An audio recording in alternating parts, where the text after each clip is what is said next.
Hey friend, welcome to another episode of Interview Problems. In this video we'll talk about Roman numerals.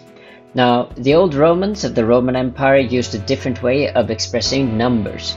So here you can see how we have different symbols and what they correspond to in our more normal decimal system. So here you can see that a I is a 1, V is a 5, X is a 10, L is 50, C is 100, D is 500, M is for 1000. Now you might see in old buildings, especially in Europe, how some of these Roman numerals are expressed on buildings to denote a certain year.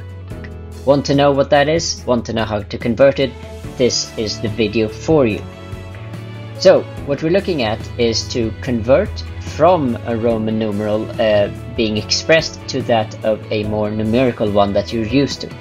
So for example, 3 different i's after another corresponds to 3 because each I is a 1, whereas L, V and then 3 i's would correspond to 58 because the L is 50, the V is 5 giving us 55, and then another 3 which gives us 58.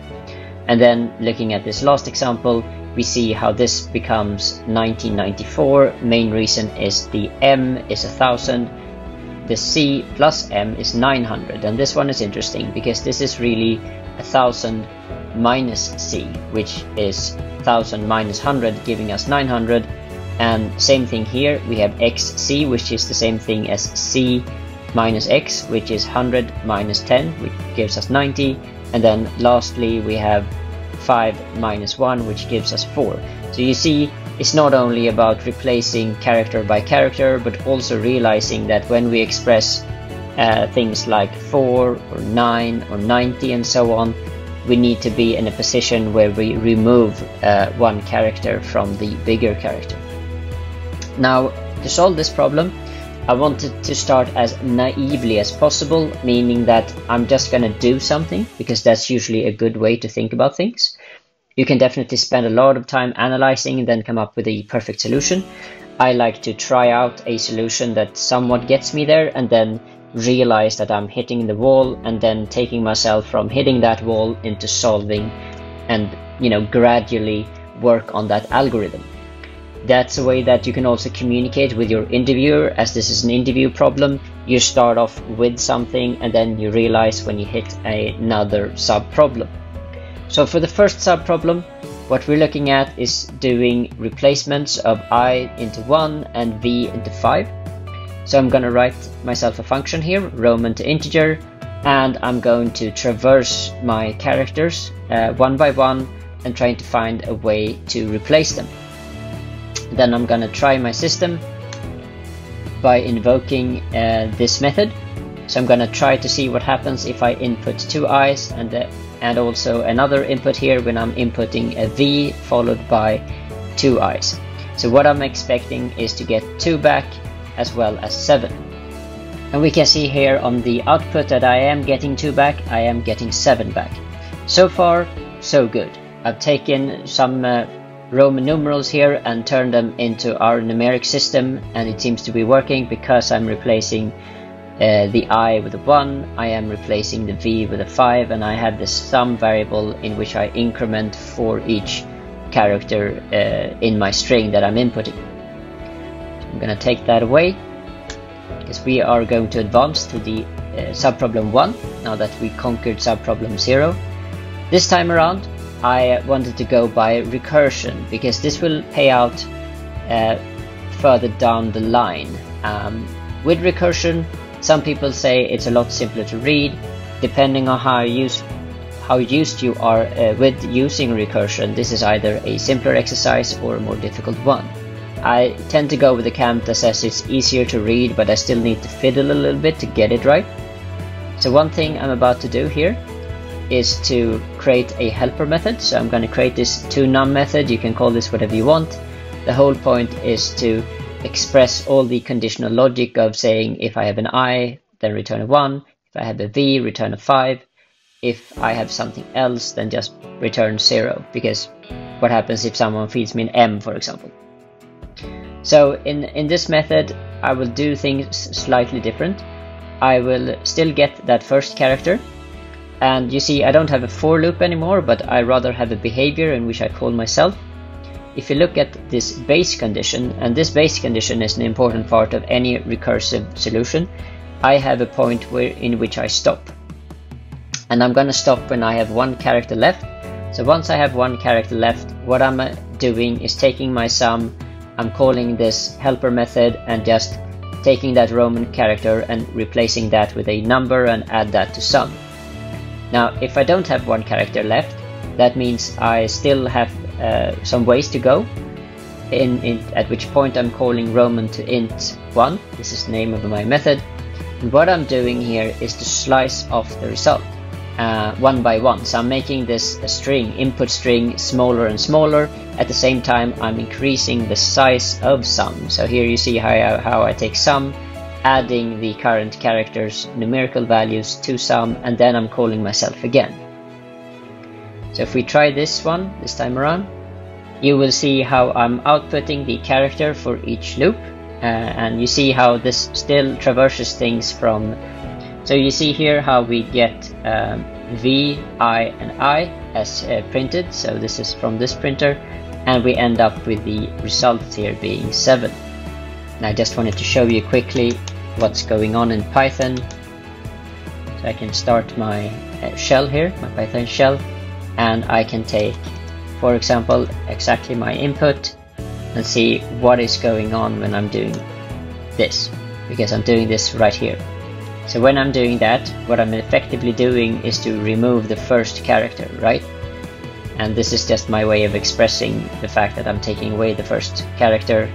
And so for each loop, I'm taking away the first character, and what remains is the second and third character. And so bit by bit, I am processing this from left to right. I've had a naive approach so far because I didn't consider more complicated cases. Should I be processing this from left to right or right to left? I don't really know. What I do know is that I've moved myself from a for loop-like solution to that of a recursive solution. And in subproblem 2, I realized that, hey, I need to deal with cases such as I and V, which expresses itself as 4. And so what do I need to know here? Well, it's actually like this. When you express yourself as something being 4, what's actually going on in the Roman alphabet is that you take your 5 that you first get, and then you should see this as a subtraction. So this is essentially V minus I, which is 5 minus 1. Which means, for me to calculate these correctly, I no longer need to process, or I should be processing, my Roman numerals from right to left rather than left to right. So that's a big hint as part of solving this whole task, is that if you do processing from right to left, things will just work out. So how do I get there? This is where I need to adjust my formula a little bit. So here you can see how we, instead of taking the first character from the left, we're taking the last character. And we also need a comparison, and this one is interesting, because what we're essentially saying is if my last character has a bigger numerical value than that of my current character, this is the same thing as me, for example, getting my last character being a V and my current character is an I. If I have that case, it's a subtraction that should be happening. If I don't have that case, that means that I just have a regular V and an I, for example. But if I have the invert case, if I have a case where I'm processing my characters and it looks like I'm trying to express 4 or 9 or what have you, then I need to actually remove the value. But yeah, as I said, if I have the default case, I just keep on adding to that sum. I still have the same ending condition. If I'm at one character left, I return my sum. And in the other case, what I need to do, if I'm still processing the full Roman numeral, then I need to keep calling myself, and I need to slice off characters, character by character, and I need to take my updated sum, because I've already done the update here, and then I need to input what the last char is, and the last character is that of my current character, as I continue a new iteration of this function invocation. So let's see how that works out. Will this actually solve my entire case? First, let's exit the shell and then call the app again, and we can see that 4 seems to be checking out correctly. Let's take something slightly more complicated and let's express 1,000 and then 100 and 1,000. So if this one turns out correctly, what should be happening is that the M here should be interpreted as 1,000, whereas this combination here should be seen as 900, meaning that we are actually getting 1,000 minus the C. Now remember how this last implementation is working. It's actually processing first this character, then that character, and then that character. And based on the logic that we see here, this will be invoked. Now let's see just with a function call how that works out. And we can see, so I have a little problem here, and the reason this is not working is because my helper method is not able to cover M and C. It doesn't know what that is. So to fix that, I can do this. M equals 1,000, and then I can do C, which is 100. If I try that again, I can see that I correctly am getting 1900, because if you look here, I'm giving it 1,000, and then as I said, the 1,000 minus the 100, which is 900, so 1,000 plus 900 equals 1900. So this one checks out correctly. There's one more thing to this, an elegance piece if you want. So I've seen some people that I've actually been interviewing in the past say, well Chris, you should have known that you can make this better looking. And when they say better looking, what they're saying is that this helper method here shouldn't look like this, because this quickly becomes a bit unwieldy, because you might have a lot of cases. So instead of having a lot of ifs, else, you should be using a dictionary. And a dictionary makes our code a bit shorter.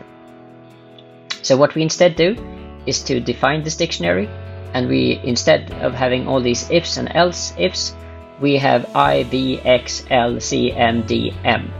So we just write up all the different cases that we might possibly have.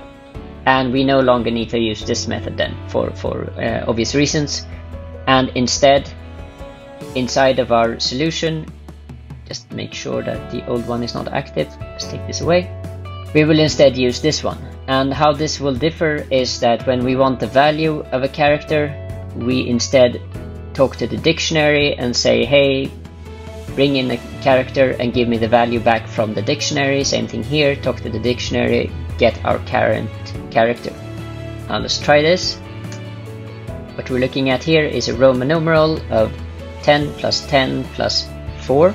That should be 24 if I'm doing the math correctly. Let's try to run that. Yeah, it becomes 24. I have a lot of prints going on, so let's clean up the output a little bit. It's always nice with prints, by the way, when it comes to debugging. So that's 24. And let's test our case from before with MCM. This should still be 1900, right? And we see we get 1900. So yeah, this is, I would say, the most efficient way of solving this problem, because we are using this dictionary. We no longer have to use this one, but rather rely on this. We are also using recursion, which, if you're kind of used to it, you see that you have this sense of self-similarity. And I didn't speak about self-similarity so much at the beginning of this video, but the idea is that if you've solved the problem once, the only thing you need to do is to keep on solving the problem using the exact same algorithm but on a smaller string. That's exactly what we're doing, right? We start off with our string, we process one character at a time, we make that string smaller and smaller and smaller until it shrunk to be no string length at all, which we have here. So yeah, it's really the same thing as trying to use a for loop or a while loop. It's really up to you how you want to solve things. I know that there are some interviewers who prefer that you use recursion for this solution. I would say, as with everything programming, use whatever method takes you there and make sure it has the same complexity. This is everything I had for this video. I took you through how to solve Roman numerals and make that into a normal number that you're used to processing. Part of this exercise was to realize that we had a few gotchas, that you could start off with a naive solution, and you ran into a problem, such as when you wanted to solve for 4 or 9 and numbers like that, that's a bit more complex, at which point you realize that you no longer should process from left to right, but rather from right to left. The end algorithm, as with most algorithms in programming, tended to look fairly simple, but all things are. The important part of this one is that I really want you to go through all of these steps to realize that they have their own benefits, but also drawbacks. So once you realize what the drawback is, identify that drawback, talk to your interviewer and say, hey, I know that processing from left to right wasn't a good idea, at which point I changed the algorithm to look like this instead. So take your interviewer with you on your interview journey, and you are likely to land that job. So that's all I had. Thank you for listening. If you like this, please give it a like and even consider subscribing. That would make me super happy. So see you in the next video.